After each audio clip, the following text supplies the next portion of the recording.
And then I was just like every time they shared, it would say, you genuinely right. Yeah. No, I wish I was like checking their apps or their website like all the time. It was always like, of course they're not halfway not open positions because like when you get there, you just stay there. Yeah. Good evening, everyone. Welcome to Left Bank Books. Sorry, I rushed you there. My name is Amber Norris. I'm assistant manager here at the store, and I'm also the coordinator for the Left Bank Books Foundation. So thank you all so much for joining us this evening. This is Left Bank Books presents St. Louis painter, fabric, and mixed media artist Paulette Sankofa.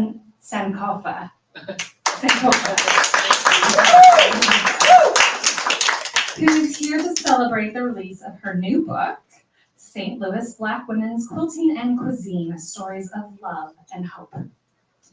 Some notes before we begin. Today's event is possible because of your support. When you support Left Bank Books and the Left Bank Books Foundation, your money goes directly into the local economy, funding your streets, parks, city public libraries, and more. It also helps writers get the support they deserve and allows us to produce events such as this.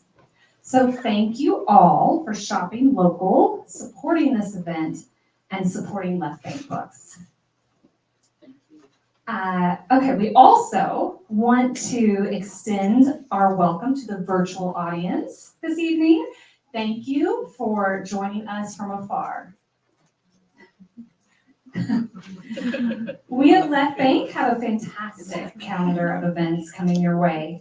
Tomorrow evening, we will host in the store professor and founding director of the Metropolitan Policy Center at American University, Derek Hyra, discussing his new book, Slow and Sudden Violence, Why and When Uprisings Occur, which exposes the roots of racial unrest that consistently harm Black communities. This Thursday, September 12th, is our event for Missouri writer and cartoonist John Elizabeth Stincy with his new short stories collection, Bad Houses, also here in the store. A full calendar of our upcoming events can be found on our website. There is sure to be something for everyone. Everyone, this is Orleans. Full name, Orleans, Tennessee Maple, and he loves to visit events. So I hope you can shoo him away if you are not a fan. I'm scared of cats. Okay. Shane, perhaps we can. Well, she should be far enough away. And besides that, I'll protect you. If she starts to mess with you, I'll make sure that you're safe. Thank you, Shane. About tonight's title, St. Louis Black Women's Quilting and Cuisine, Stories of Love and Hope, is a beautiful exploration through personal stories of how quilting and cuisine serve as forms of art, cultural preservation, and expressions of love and hope within the Black St. Louis community. This book documents the stories of St. Louis Black women who are passionate about quilting and culinary arts. This is an essential part of the local quilting and culinary arts history of the state of Missouri. We at Left Bank Books are deeply honored to celebrate the release of this book with you all tonight. About tonight's speaker. Paulette Sankofa is a painter, fabric, and mixed media artist. She is an ordained elder in the African Methodist Episcopal Church and the founder of Aging Well Renaissance. She is an ethnographic researcher and a community research fellows program graduate at Washington University. Paulette also holds a BA in psychology and a master's in international relations, focusing on peace and peacemaking as it relates to women and children, from Webster University in St. Louis, Missouri. She holds a master's degree in Divinity from Eden Theological Seminary, Her Doctorate of Education in Critical Pedagogy is from the University of St. Thomas in Minneapolis, Minnesota. Would you all please help me in warmly welcoming Paulette Sankofa for Left Bank Books. Thank you all so much. Sorry, where did that go?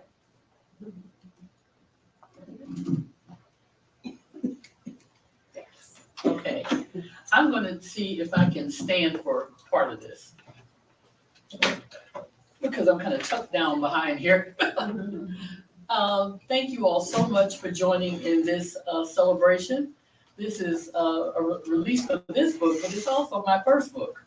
And I am just so excited. There's a lot that went into this, and a lot of people that were involved. And so the presentation, Welcome to St. Louis Black Women's Quilting and Cuisine, Stories of Love and Hope.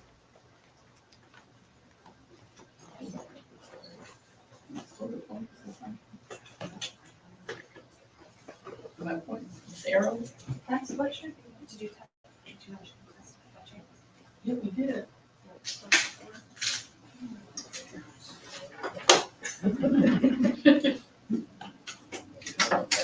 Oh, look, well, I can talk about something else real quick while we're talking.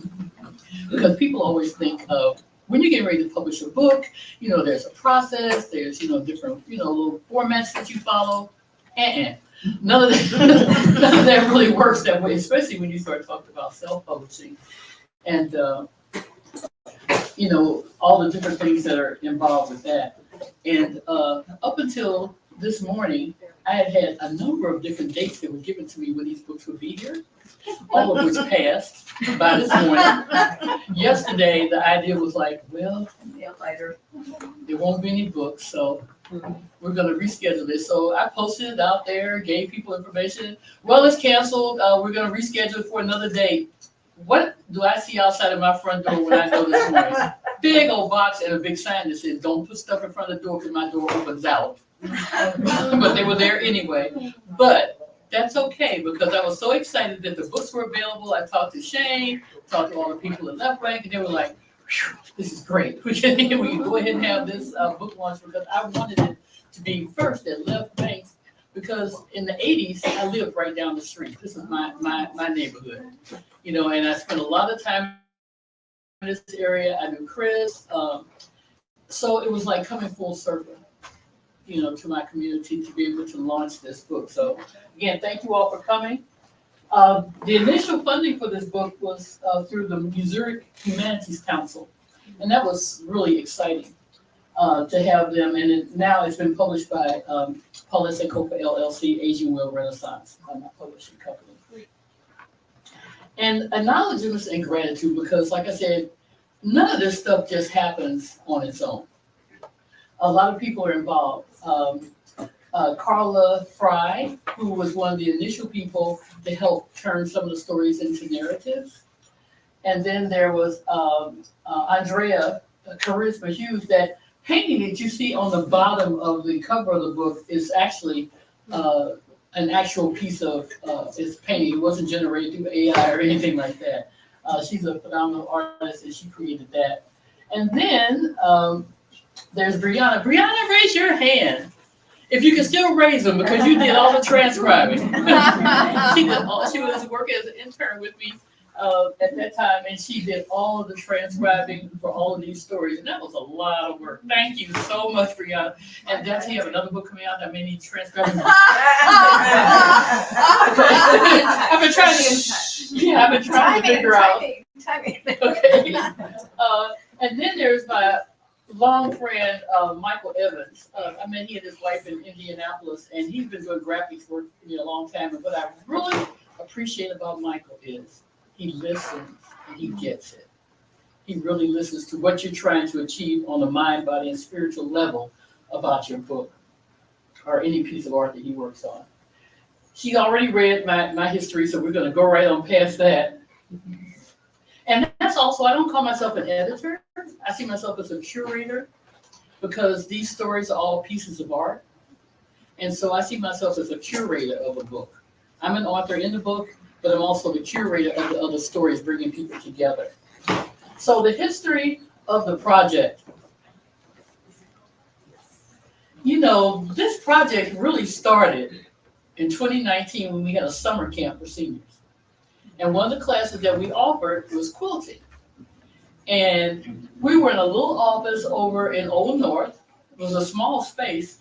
And as you can see, people sat on the floor. It was really very sisterly. You know, we had people would order food. We had all kinds of different things going on with it. People were laughing, talking, having a good time. It was our summer camp for seniors. And so the idea started to kind of germinate then.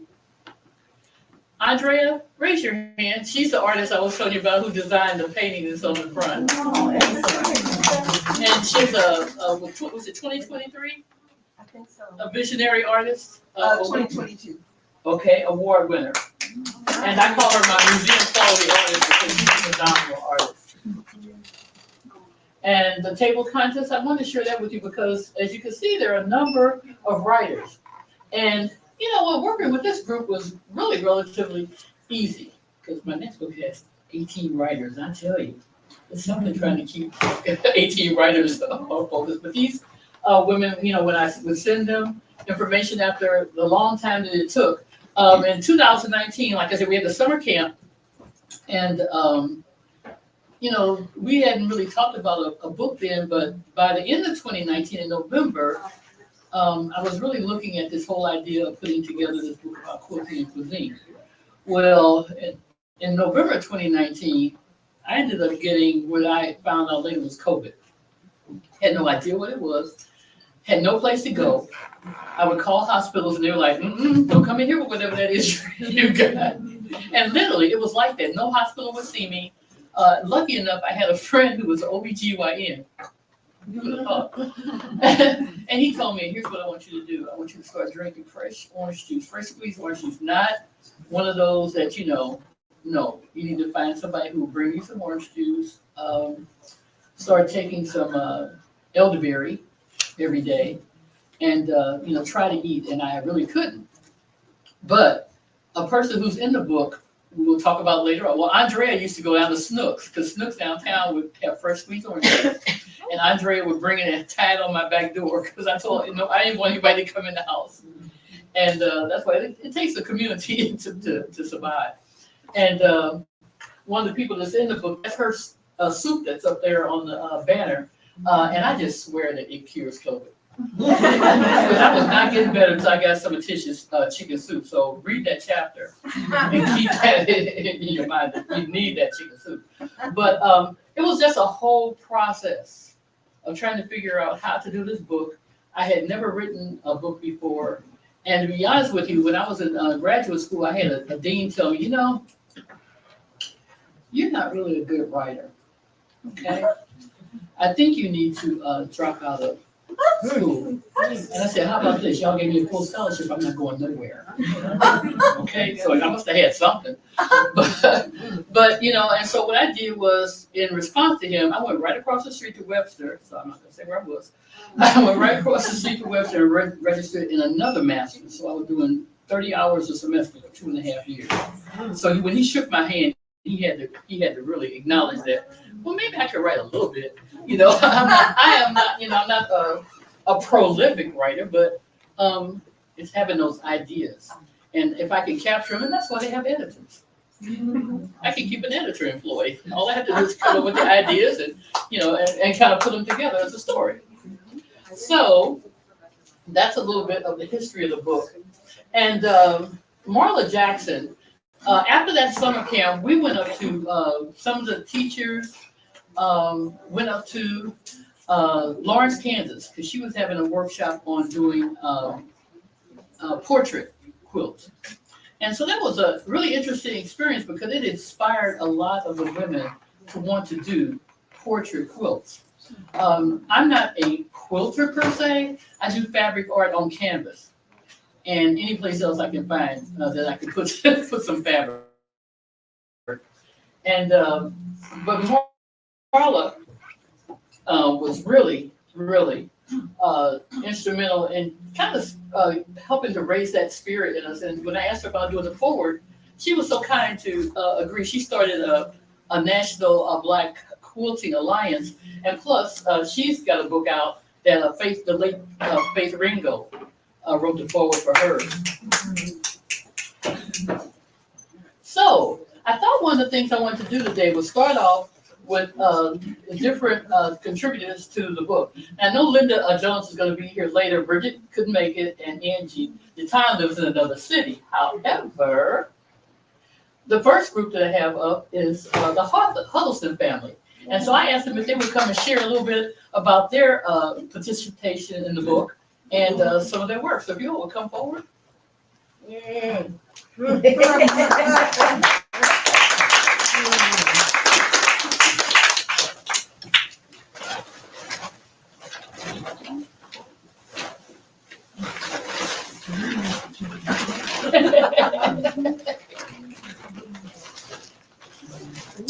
Wow.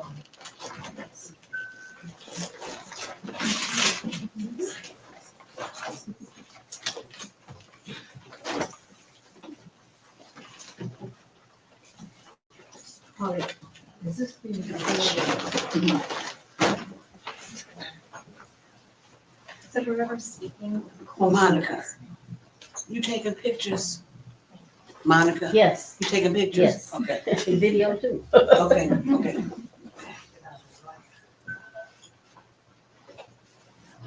I'm moving out of the light of the projector because it has light. Our group is called Nell's Quilting Bee.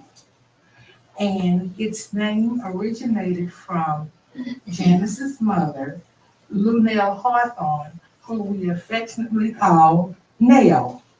And what we did was got together, usually during the holidays, to make a quilt.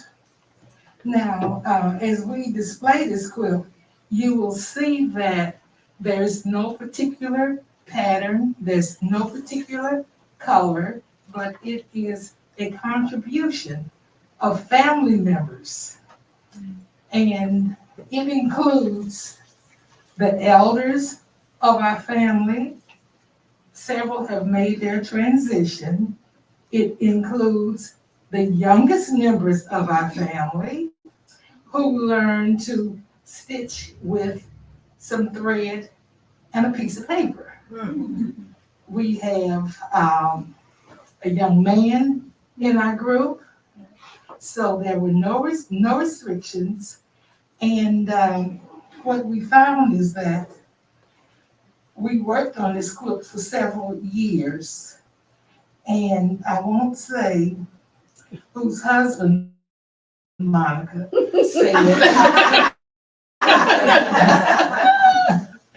said that we would never get that quilt finished because we spent more time talking and eating than actually quilting. But what it did, it served its purpose. And that was to bring our family members much closer together. And during the holidays, usually a day or two after Christmas, we had family members, nieces, to come from Washington, D.C., to come from now in Dallas, Texas, Nashville, and it was all, we got to work on this quilt. So this is a labor of love that's binding our family members together. And as I said, some of the older family members have made their transition.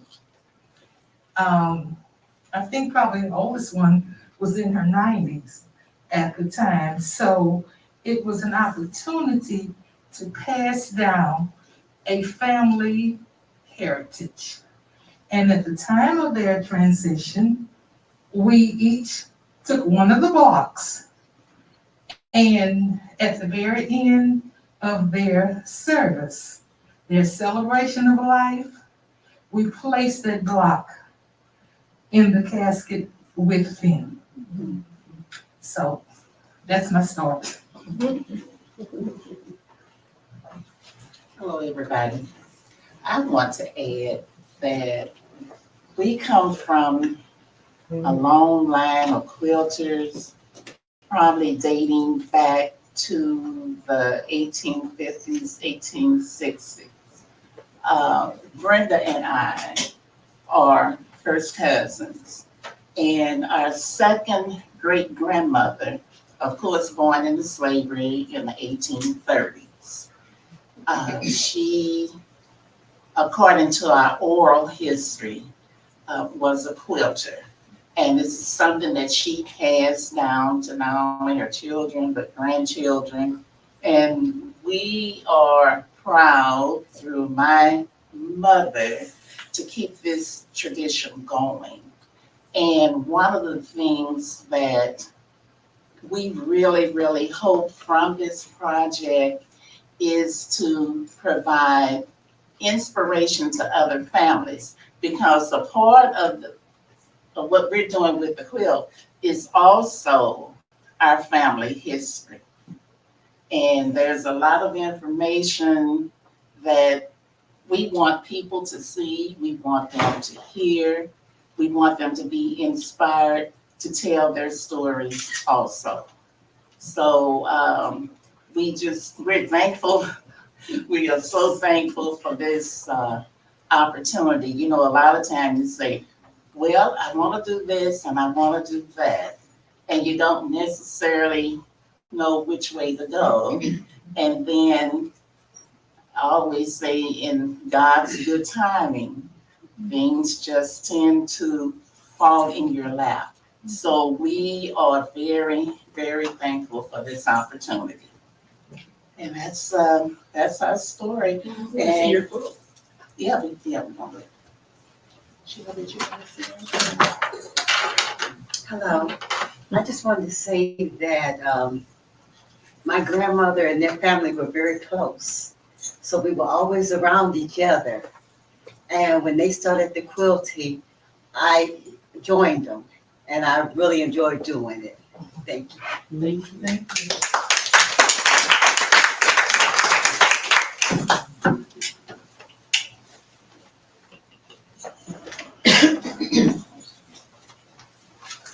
I think this started out as a king size.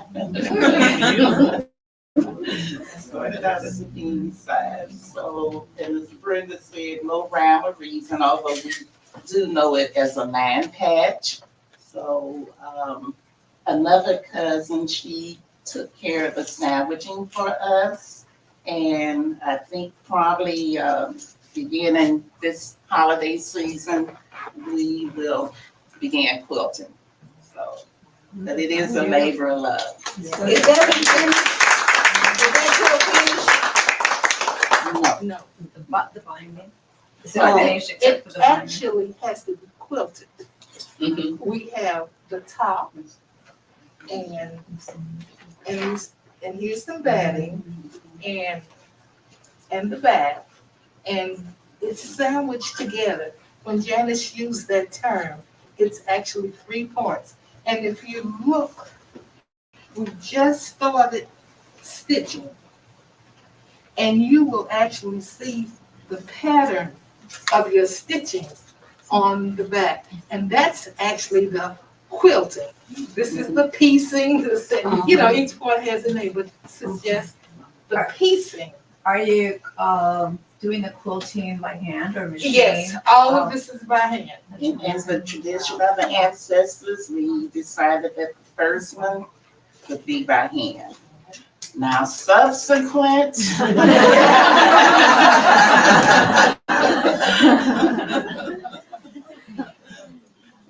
And one of the things I wish I had brought one of my mother's quilts, because she had the reputation as the back of her quilts being more beautiful than the front because of the intricate stitching she would do. And I mean, she would use the smallest needle that she could so that, you know, stitching would be very, very pronounced. Okay. Thank you all so much. So that we don't have to come back, I want to share, What you mean? I had a bag with, You do. oh, there it is. And as we talk about legacy, Oh, yeah.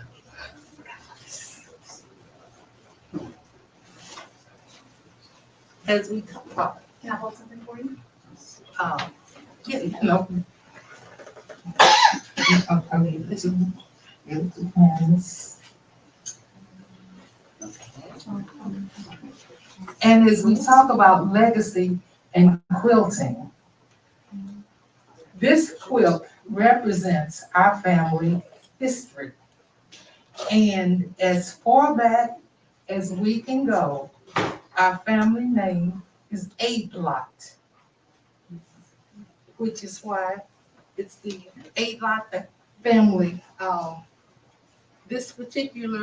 That particular lady, Amanda Eight-Lot, is the ancestor that Janice had referred to. We know that she was a slave. Her children were born slaves. And some of her older grandchildren were slaves. But she had the gift. She was a seamstress. And if you get an opportunity to look at the dress that she's wearing, Amanda made that dress. She also made a dress of another daughter, which is probably featured here. So that's some of the legacy that has been handed down and that we're determined to keep alive. So very much. And on the back of that, we're not gonna take a lot of time, but on the back of that, you can see some of the, it's plain quilting, some of the stitching. And after this is over, Oh, see, I didn't see it. Y'all hold it out on me. Y'all know there's another book coming, so now, it's all right. these are the children of Amanda. It includes our family history, and we are very grateful that our ancestors took pictures and they preserved them and they shared them. So these are actual portraits of Amanda's children. Thank you.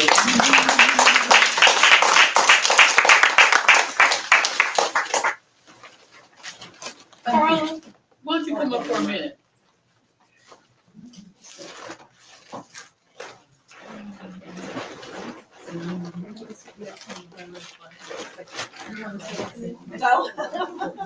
Yes.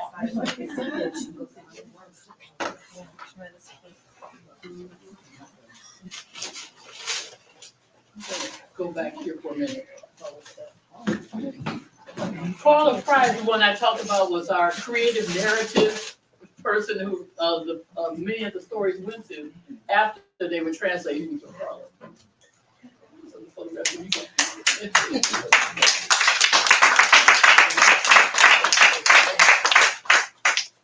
Says it all. We have a story to tell. This is so beautiful. When I walked in the room and saw the people here, my heart just filled, because this in itself tells the story of how wonderful this project is from the beginning, from the heart, and how walking into this room, there were times when I was supposed to be over at Zuka. But I couldn't leave here. I don't quilt. My sister tried to teach me how to sew, but my mother and her family quilts, and when we would get gifts of quilts. We would drive to Mississippi, open the ship a roll, and it was quilt when we left, and we had quilts that we took to school with us. So this was just, when I saw the energy and the love in this room and heard the conversations. People were just sharing with each other and helping each other, telling people what they did and how they did it. And the only quilting language I know is batting, stitching, and talking about it. And I would hear them talking about it, but just looking at their beautiful, the outcome and the way, and there were so many more. And I just sat there writing and taking pictures and writing and taking pictures, just being enamored and completely in awe of what came when the square was made. I can remember this day when the square was made, and then when people made larger pieces, there was someone there that was doing denim, and all of the stories, as I said. So it's great to be here, and it's wonderful to see this whole project take place and to see where it's going. And I love the quilts. I was in there trying to ask everybody for their quilt stuff, so they probably got tired of me. Can I buy that? Can I have that? Can I? But they were just beautiful, and they were all over. People were on the floor. People were at the sewing machine. People were, looking through squares and patches, because she had material for days that you could just make all kinds of. As you see, the color was in the room, and the color, the love, the conversation, and the friendships that either bonded more or were new. And the folks in the room were from probably, I don't know, I guess Urban was like 60, so 62, I know 90 something. Yeah. And it was wonderful, wonderful to hear. And that just stays with me. So thank you for letting me share those words and for being here. And I want to say hi to everybody since I came.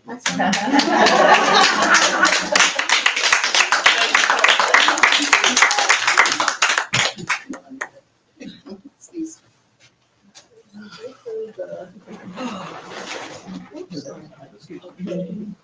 Pam couldn't make it today. Is Harriet here? Oh, she was probably still at work. Sure. Patricia Tish Carroll, the soup lady. Remember I said she had the soup that would cure COVID. That's just my belief. I'm not saying that that's a medical fact. That was your experience. That was my experience.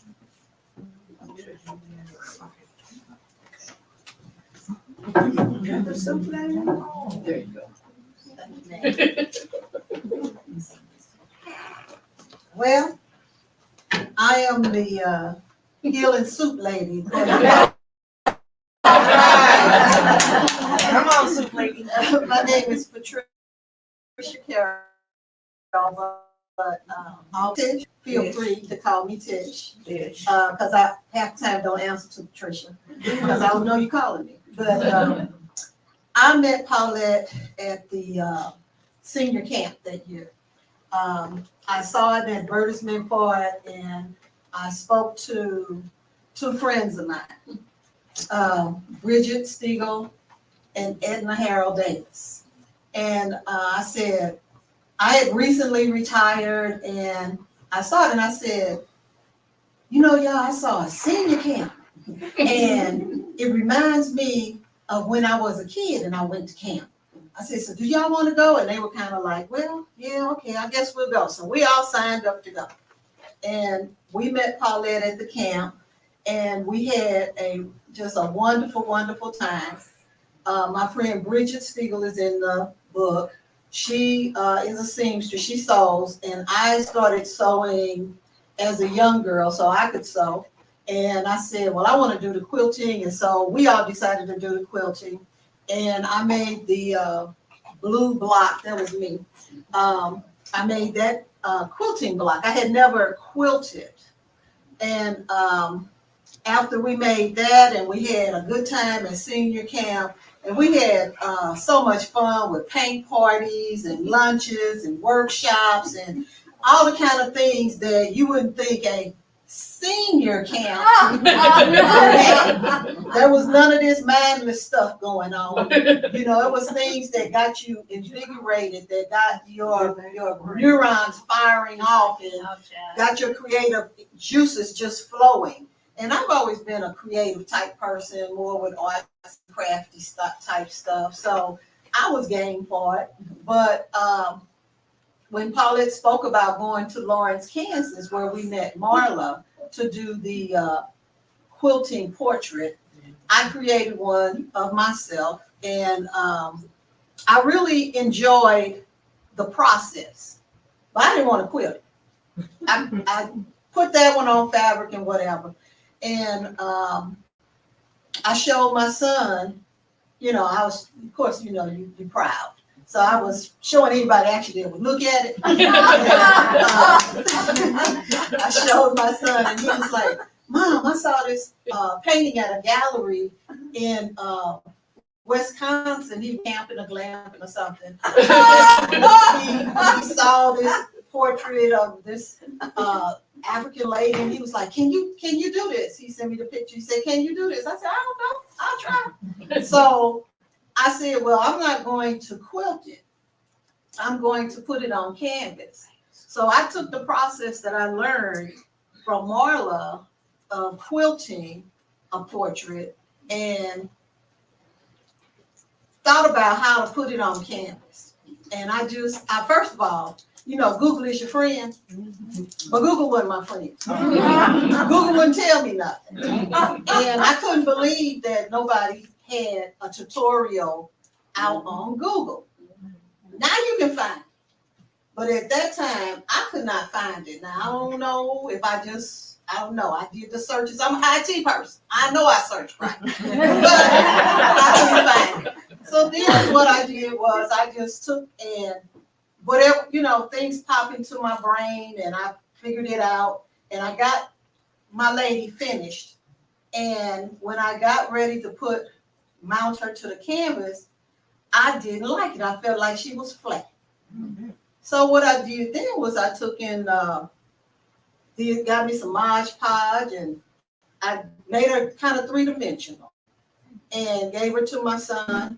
And from there, the fabric artist was born. Mm-hmm. I never thought that I could do that. And I thank Paulette all the time because she got my creative juices going. And I have made 3 portraits and all 3 have sold.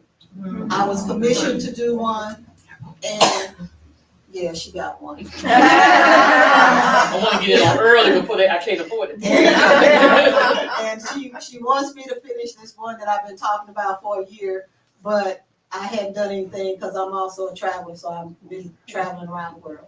And so it's supposed to be done for the exhibit in November, but it needs to be done by the middle of October.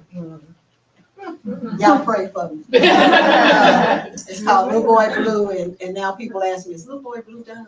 Okay. And I'm like, no, not quite. He's getting there. He's talking to me now. He's talking to me. He's saying, hey, I'm here. What you doing? So I think he's gonna get done because now he's talking to me. But Paulette asked me to be in the book, and Paulette asked me to do stuff that I never thought about. And I've never thought of myself as a writer because I'm the type of writer that in school I had block. I couldn't get started. Then I would get started and then I couldn't stop. So, you know, neither one of those good. But, you know, I was like, when she asked me stuff, I don't really think about what she's asking me. And I just go, yeah. And then when it's time to do it, I'm kind of freaked out. And I'll call her and she know I'm trying to get out of it. But she won't let me. She'll keep, oh, you can do it. Yeah, you know, you can do it. All you got to do, you know, do this, that, and the other. And so I'll get started. And she was like, I want you to do the soup. And I'm like, oh, that was just a quick soup. I just threw some stuff together. But it healed me. She swears. She swears. She swears it healed her. But I told her, I said, it's just quick chicken noodle soup. I just, you know, I kind of throw some stuff together. I know she has a corn allergy. Hope you don't mind me telling you. That's okay. I got one too. And so most things processed or whatever you got in grocery store, she cannot eat. And I knew she needed something of substance that she would eat. So I just threw some stuff together. You know, I did take a little time with the prep of it, because normally I didn't just throw it in the pot. I did saute and the vegetables. And it looked pretty like that too. Anyway, and she, and I gave it to her, and she loved it, and she said, Tish, I want you to put that in the book, and if anybody in here cooks, and I see a lot of people that look like to me that cook, I did not have a recipe. It wasn't a recipe to soup. It was, I don't know the dimensions and the things, I knew what spices I used and stuff like that. So she wanted pictures. She wanted me to write down a recipe. So I had to recreate this soup to the best of my ability. And literally I took it step by step and wrote down the products, the spices, the brands that I used, the amounts. I had to measure it. I don't measure when I cook. I had to measure everything out. I had to keep tasting it because I don't measure. And in order to get that, and then she wanted pictures, and then so I had to do the little table setup and stuff, and do the pictures for her, and I sent it to her, and so that's how I got in the book. And I forgot she had interviewed me. I didn't even remember that. She was like, "Well, you got your story," and I was like, "I don't know what you're talking about." And she was like, "I interviewed you." I still don't remember the interview. I think we was having some conversation, and I think she took that. Because I don't remember anything. Okay? So. It was recorded. I don't know, that's illegal. But anyway. Oh, well. Anyway, she know I love her, and she knows that she can pretty much get me to do stuff because I'm always on a different page, and I'm not really cognizant of what she's actually asking me to do until I get to that, and then it's like freaked out. And I told her, I said, "You are the only one that I know that has me doing so many things that I never thought about doing ever in my life. I never thought about becoming an artist, and I never thought about being a published author. And I hadn't even told anybody. And I just really started this month telling people. After she told me it was published, I said, I'm a published author. And they're like, well, why you tell somebody, why'd you do this? And so I said, I like to walk in silence. So, I was at lunch with some friends today, and I told them, and I told them about the conference and the launch of the next book as well. I don't know if I'm supposed to talk about that. That's okay. But because I'm in that book too. Yeah. And wrote a chapter in there because she thought that what I do, she thought, okay, I want you to tell people about it. And I'm like, okay, So I have a chapter in that book, and I told some people. So I'm hoping that everybody in here will buy a ticket to the banquet.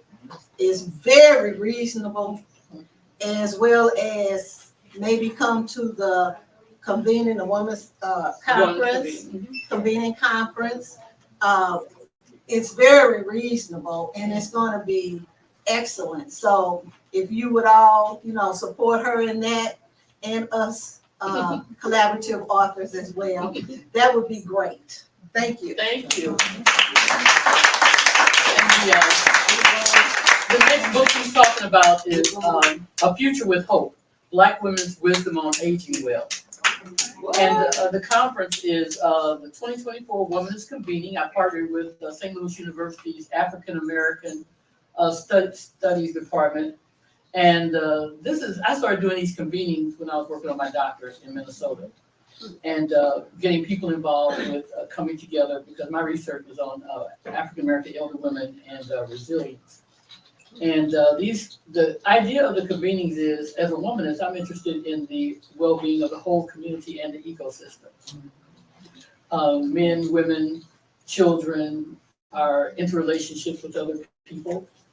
on the planet, but also strengthening people who are Black to walk in their identity.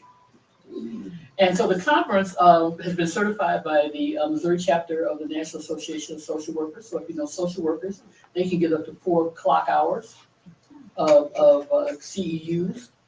And the conference is October 29th and 30th at St. Louis University, and I can give you more information about that later. And so now, let me ask, before Janine comes up, I want to ask Brianna to come up. Oh, Brianna, don't think you were gonna get out of this. Come on here, girl. Because as I said, she did all the transcribing, so she actually saw the stories come together even before I did.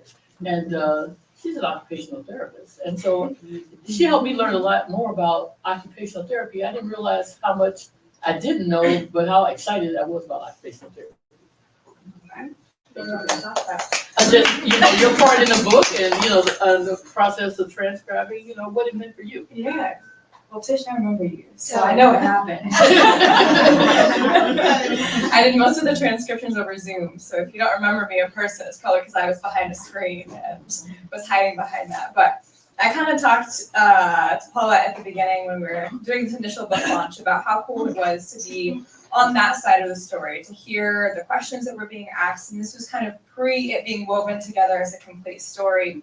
But I just got to hear so much about how much quilting and cuisine matters in telling the history of the family, and how much the generational passing on of those stories is so much a part of the history of families, which I think is such a powerful thing when we thinking back about our ancestors and the way that we kind of pass on skills to one another. I just think it's a really, really cool thing. And so I was also really excited because that senior camp, so I am a geriatric OT, so I work with older adults. And one of the biggest things that we love to do as geriatric OTs is figure out what do older adults want to do and how do we keep them doing that as long as possible.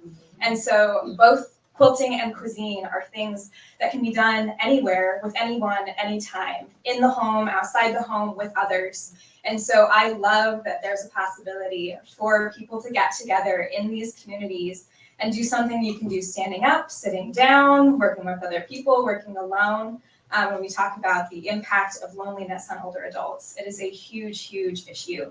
And so I love the idea of being able to do these things that not only pass on family stories, but also gets you listening to other family stories. And so every one of you guys is a storyteller. It's just amazing to hear the way that you guys weave the fabric of those stories together. So I'm very grateful to have gotten to listen to it. It's very cool.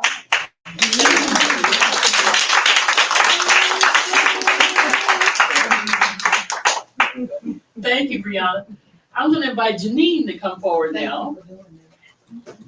And like I said, it's amazing that, remember, all this is happening with the backdrop of COVID. And in the meantime, I changed phones. I don't know if you ever changed the phone before and what can happen to stuff in your phone. I didn't lose any pictures. I didn't lose any phone numbers. So that just let me know that the universe was conspiring for this to come together some 5 years later. Okay, so I met Paulette through someone else who I don't remember who it was. and 2020, the pandemic, and I hadn't met her. And we just talked on the phone. I was supposed to meet, didn't meet. She was, and then I found out she was sick. I just want to share this quilt. This is the quilt that my aunt made. My aunt just passed last year. She was the one that was my mentor. She, anytime I had questions, I would call her up in Chicago. She lived in Chicago, Illinois. And I'm like, oh my goodness, I got this problem. Can you tell me? She would help me to solve from, it was an excuse also to call her and to see how she was doing. You know, the weather, that's how we started. But then we would start about quilting. So this is a quilt that my cousin just gave me earlier this year. She gifted it to me from me. Beautiful. So the next like love letters. Yes. I'm not a real talker, and like they were saying that they were cooks and think I can't cook. You My make a family. deep fried bologna. They know Gourmet dish. that I can't cook. So this is a quilt that I made that's similar to the quilts that my grandma used to make out of clothing, out of fabric. This is a quilt from a clothing of a friend that passed last year. I love making memory quilts for other people. And I always ask, give me the shirts or whatever clothing that they have, and I'll make a quilt. Just give me the creative rights to just see whatever I see in the fabric and make the quilt. And this was one of 10. I gave the family 9 quilts, so I kept this one because this one had some issues to me. So, and he was a good friend of mine as well. And he passed unexpectedly. So this is what I love to do. I love to make quilts for other people. I love to make quilts out of things, out of material that others, would have. This is a mini one that I took Beanie Babies and I cut those. And my grandgirls are back there, and I believe each one of them has a Beanie Baby quilt that just little things that people have, and just something different. It's still cloth and it's 3D and helps, for those. I have a larger quilt, I didn't bring it, but just, for a baby, just something to touch. Which one next? This, many of you probably know that quilt, this is Jelly Roll quilt. Just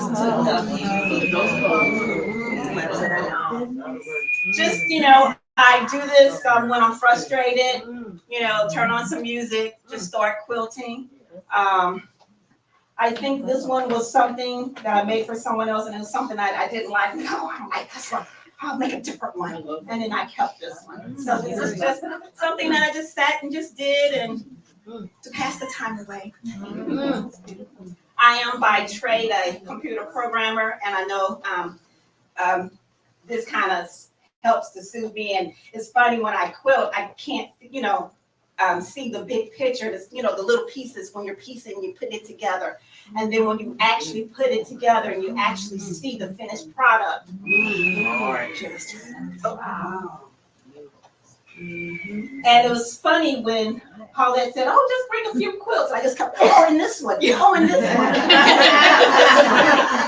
Because most of the quilts that I do, I give away because I do it for others. I do have family members and friends that I've made quilts for them, t-shirt quilts, just anything that will help to bring a wonderful memory. I think of it as wrapping yourself in love, with especially some memory quilt of clothing that someone that you love, that you can just sit down when you're watching TV or something and wrap up with the quilt and with the memory of them. Were there any more and more? This is my daughter, Melanie. She's been the recipient of a lot of quilts. Oh, Mom, make that quilt. And this one is in the book. This one is in the book. And this is one of my first ones that I made. So contemporary. Yes. Wow. And just started, and I do not have a long arm. All this has been done on just a regular machine. Wow. Although I was gifted a long arm when my aunt passed, and I've been just staring at it. I'm kind of scared of it. But eventually I will use it. So I thank Paulette for giving me the opportunity to share my gift. I didn't really, I just do this for my family, do it for friends, and I enjoy it, and I love doing it and passing it along to others and having them to enjoy it also. Great job. And here's the thing. Don't let teacher anybody dissuade you, but I have told people, once you get into my vortex, you never get to leave. I've known you since 2018. I don't know if you remember. I went to the Women's Wellness Convention. Get out of here. That was not a mistake. I'll say that much. Wow. Wow. You gonna Andrea, be at the one in October, right? come on down. I just now found out that it was. Now, the next book, I'll let you know, I'm trying to find from all over the state of Missouri, Black fabric artists / quilters. Do people call themselves different things?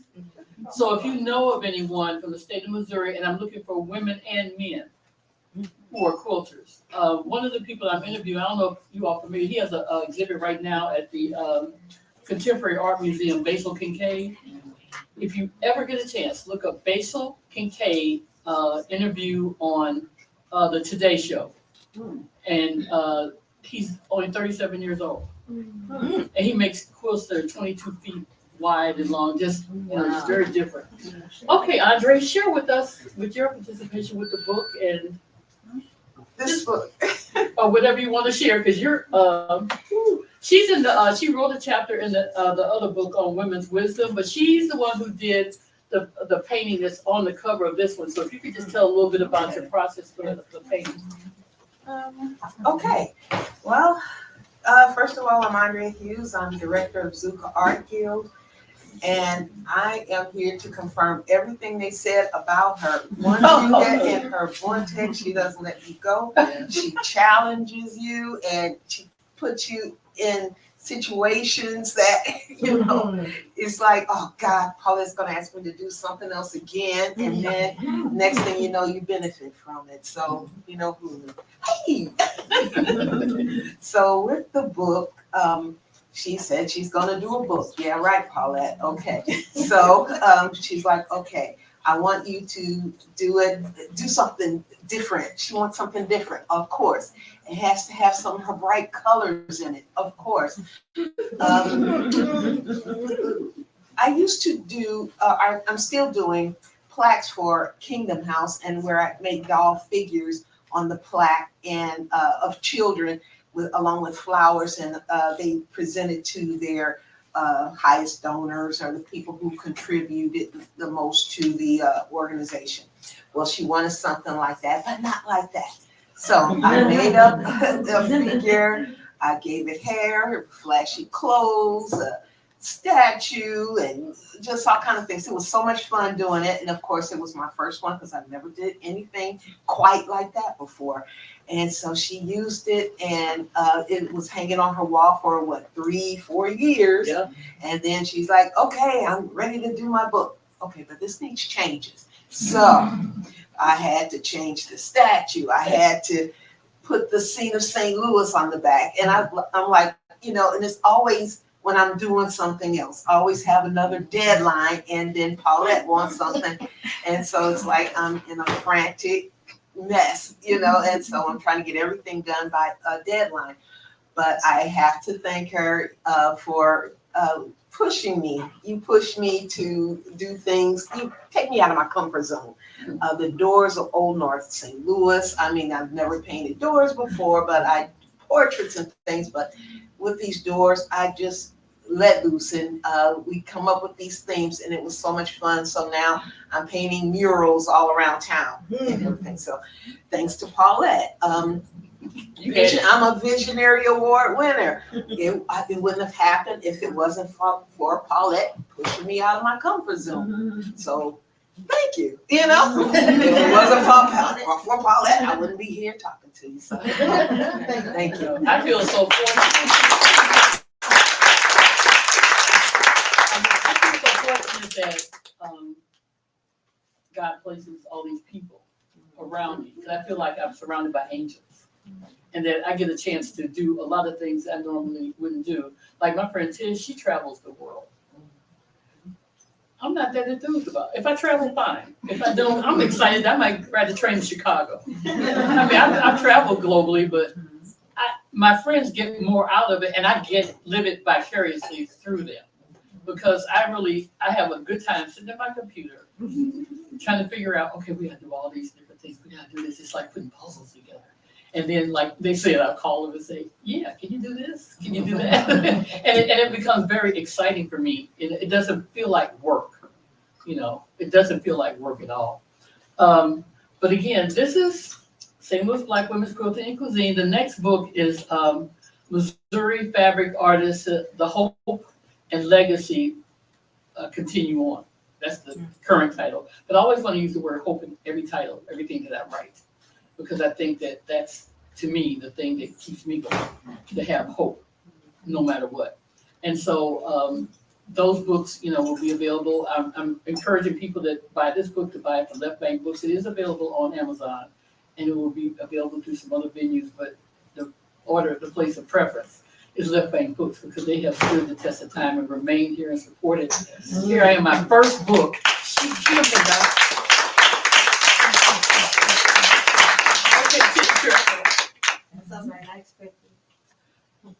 She hadn't even seen the book. She said she wanted to host the launch for it. So it feels good when people believe in you. Blessing. And believe in what you're doing. So with that, we're going to begin our questions, our Q&A. So if anybody has questions to ask of me, or if they want to ask questions of the people who, gave voice during this presentation. Okay. Anybody have questions? Don't be scared. I'm not going to ask you to do something tonight.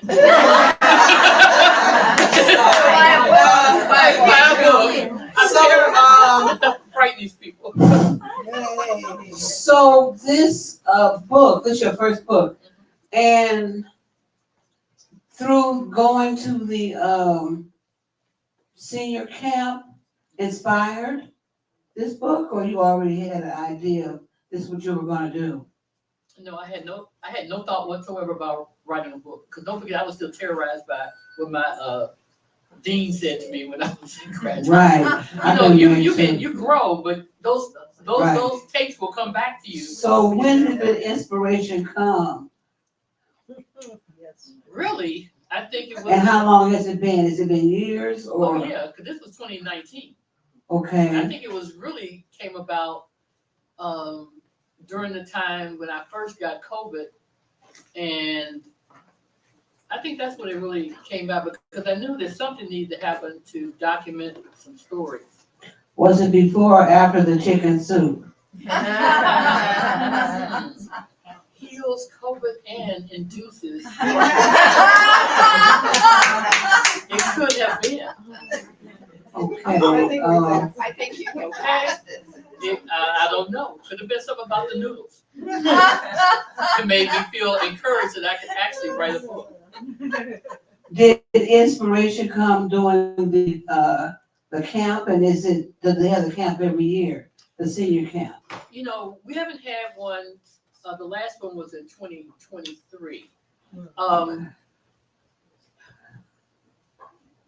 I would say that you start to ruminate about things in your spirit, and you're influenced by everything that's going on around you.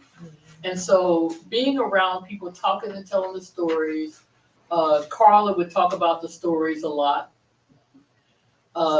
People would share things, but I knew that I wanted to capture them. I just didn't know how that was going to look and take place. So I figured, as an ethnographic researcher, I knew how to interview people.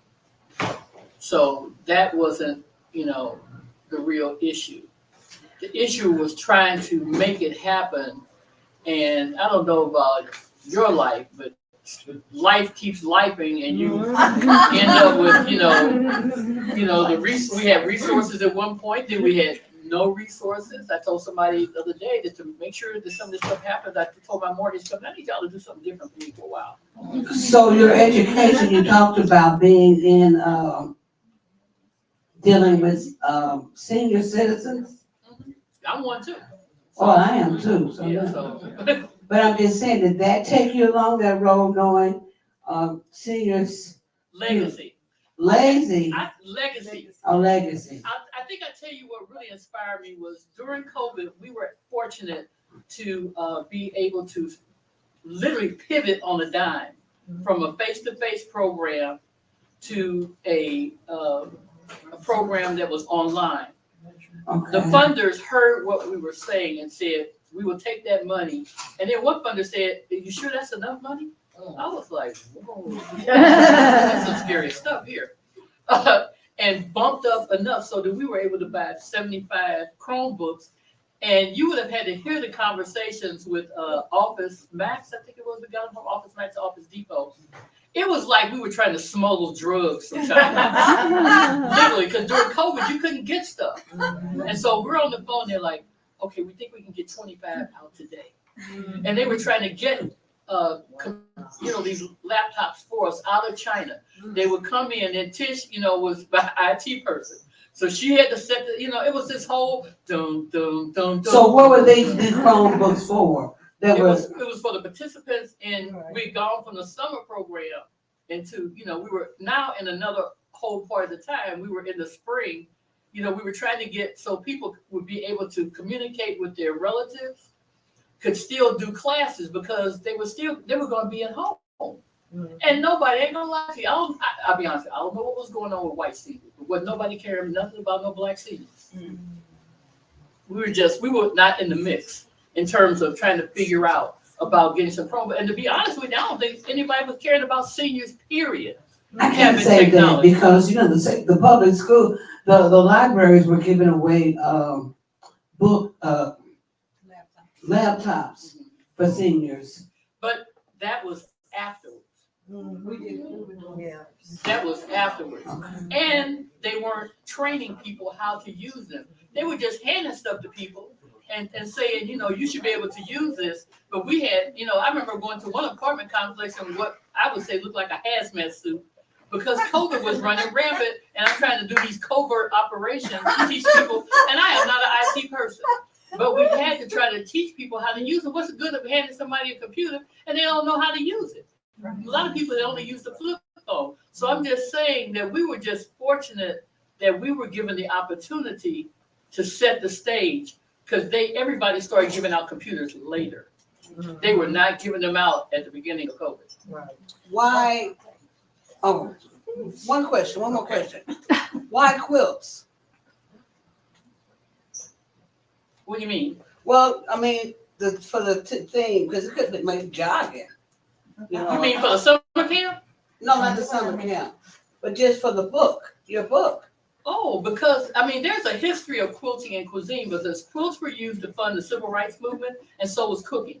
Okay. And so the two of them together, plus Dorothy Height wrote a book years ago called I think it was the Family Quilting Cookbook. It wasn't per se about, but it was like weaving stories together, those quilts. So to me, quilting and cuisine, we already had the connection with the quilts. And I knew people like to cook. And so let's look at those things together.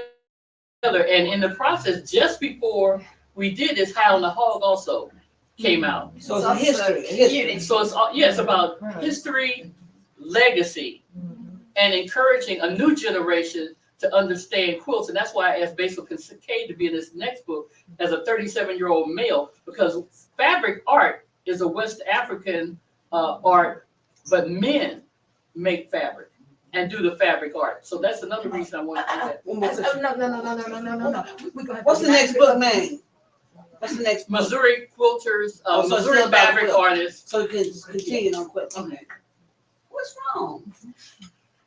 Was there a line in the book that really resonated with you, or one line from any of the interviews that you've taken with you since you've had them? Wow. I can't really say it was just like one line because I don't have that kind of memory where I remember, specific lines. It was more how the stories impacted me spiritually. Just reading through them, because going back through them, now that the book is in a form that I can, pick up myself and look at, because it's different when you're looking at manuscripts, because you're looking at them differently. Now I am able to sit down, look at the books, and I cry a lot, because I'm a crier. And looking at them and feeling grateful, so grateful that I've been honored and blessed to bring this forward. But as you can see, it's not an isolated thing. Everybody that spoke helped make this possible. Because without their stories, without their quoting, and without their trust. Because when I called them after all these years and had been sitting dormant, they didn't go, girl, stop. They were like, really? And that made me feel that they trusted me, that I was gonna make this happen. And I was determined to make this happen. My daughter invested in it to try to, because, you know, we needed money. Somebody stepped forward the last minute to help us be able to buy books. Because, you know, like I said, you know, I live on my retirement. And, you know, so I just I was not able to. In the meantime, back in February, I lost my dog of 10 years. And any of y'all the pet owners, everybody, how many people met Baby Girl? Okay, y'all know what it was like when I lost Baby Girl. Things were not good. But through all that, people walked me through it. So I was able to move forward because they knew I was trying to get the book finished. So I won't say that it was any particular thing, because all of the stories to me are a story, you know, together. And so we're going to be revisiting and expanding on some of these stories in the next book and adding more people on. Because a woman from Blue Springs, outside of Kansas City, she signed up. She wants her quilting group to be a part of it. Like I said, Basil Kincaid. I talked to a Gail Latham, who's a local quilter.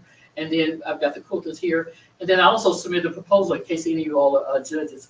I submitted a proposal to RAC to get funded for another project I'm doing called The Ties, the Threads That Bind. And what I want to do is interview Black women, white women, Asian women, Latino women, to talk about how culture impacts them doing quilting, and then have each one of them make a square to make a large quilt. And then it's something I've never done before, a documentary. And having turned 73 a few weeks ago, I'm just happy to be able to be alive and do this stuff. Tell them a little bit about the COVID. Tell them a little bit about the COVID quilt that you had us put together, that how that turned out. Yeah, I did a kind of like a Facebook call out to people, asking them to make squares from all across the country. Actually, I put it out to fabric groups around the world and asked them to give me a quilting square that talked about what they were dealing with COVID. And it was just amazing. I actually still have more squares that have to be made into more quilts. People sent in messages about one woman, her husband had been away from her for months because he wasn't allowed to they couldn't travel back and forth to each other. And so she made a quilt of herself, square of herself looking out through a window with the dog sitting in the chair and her looking out of the window, thinking about she was glad when her husband came home. One guy made a quilt square where they were praying hands, that he was praying, you know, for health and healing. So there were a lot of people that did different messages, and so they were all combined into one quilt, a message. And the title of the project was "We Are Family." Mm-hmm. And it was people, didn't matter what your background, what your age was, you know, ethnicity, none of that different stuff mattered, because we were all in a pandemic. And so we had a common message, and so the idea is that eventually those other squares would be made into additional quilts. Because yours was about music, and the kid. Well, it was St. Louis. It was a block about St. Louis. Yeah. St. Louis Arch. It had music for the local artists. I don't remember what all it had. It had a lot of stuff that you would recognize St. Louis in. We didn't know what was going to happen. And that gentleman back there has a question. Yeah, burn a hole in my pocket, this question. Okay. All right. This question is actually for the collaborative authors. Except for Tish, no one is a professional quilter. And so whenever you, now with being a collaborative author in this book, you know, getting yourself out there, putting your art out there, very difficult thing to do, but opens up potentially new possibilities. So have any of the collaborative authors, would you like to share, if at all, like something that's come about from this that you maybe wouldn't have expected?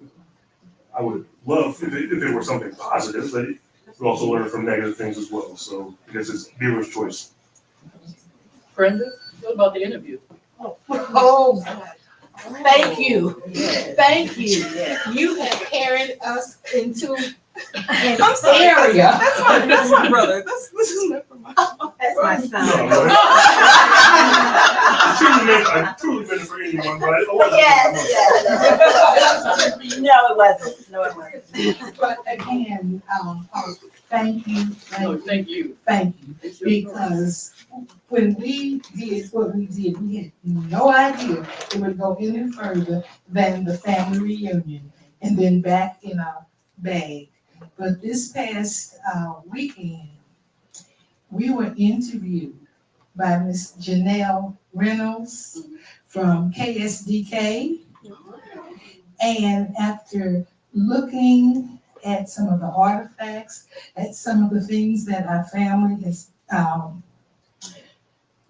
gathered, and then reading the history, which is absolutely fascinating, but there are holes. And this is an opportunity for a professional to look at that history with a different set of eyes. And we know that Amanda was sold Old Courthouse down to Memphis. But who is her mother? Where is her mother? Where are our other family members? And there were so many questions that we have. We've been working on it, but we haven't been able to break through that brick wall. And when Ms. Reynolds saw it, she said, I have a friend who's a researcher, and I'm going to collaborate with this person and that person.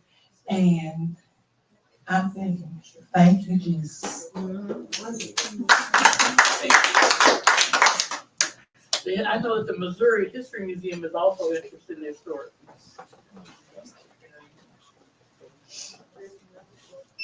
Any others? What do you have for the people that know quilting and don't cook? Well, you know, I'm not doing any classes right now. I'm really focusing on the books. Yeah. All right, last call for questions. I've got one more. I've just been thinking, hearing about these stories, how my generation doesn't tend to save things quite as much. They're more technologically connected, but less about telling stories and memories because everything is saved. So our memories just aren't quite as good, I feel like, because stories don't get told. So for my generation, the younger generation coming behind you, what legacy do you hope that this book has on the future generations coming up and telling their stories? I think that what you just did is exactly it. That you start to recognize that there's some value in another way. And look at how can we fuse that technology with collecting, doing things like memories. I'm addicted to the internet. So I'm up all night, and I'm fascinated by that whole thing on the North Pole where they collect the seeds for many generations. And I want an institution to be able to collect some of these things and a story. And that's my vision, a way that we can establish something right here in St. Louis. And I'm hoping that through the book, because, you're not going to make, unless some big publishing company buys your book, you might make a couple of dollars, but that's not really it. It's about getting this information out there and getting somebody to pay attention and getting young people to say, I think I would like to have some of this information. Maybe through whatever I'm involved with, I can get other people to pay attention to this. And because it's a movement, it's not about an isolated thing. It's about having a movement around aging well. And aging well actually is an intergenerational activity. Because one of the speakers that's coming for the convening is Elizabeth White. If you can look up her name, she has a organization called New NUU Age Co-Living. She got something tantamount to a MacArthur grant. So she's been looking at how to establish co-living housing for older adults, because the idea of me living in one of those big boxes is not, that is something I can't even relate to at all. So, and the idea is to have intergenerational living so that, you know, everybody can benefit from each other, because I don't assume that every young person don't want to be bothered with old people. That there are a lot who do, and they influence, you know, the young people that are around them. So what I'm believing is, whether I see it through to the end, it's my responsibility every day to work towards making sure that this institution is developed, and that also it gets codified into academia.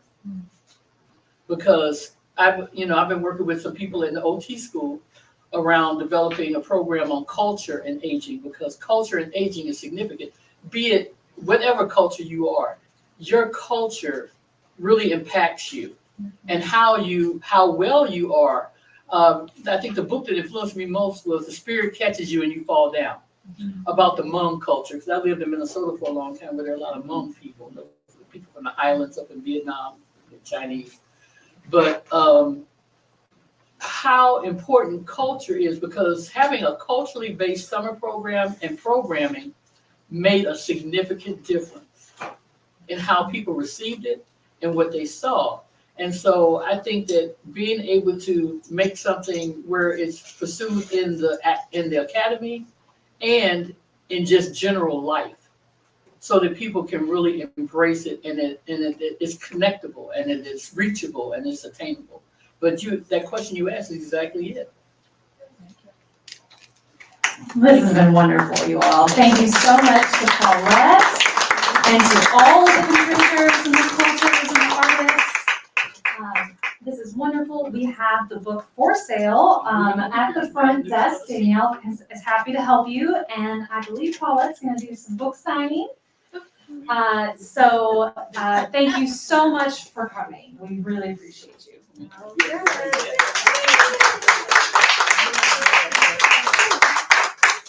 And all the people who are in the book, though, I've got another shipment of books coming, so you'll be able to get yours.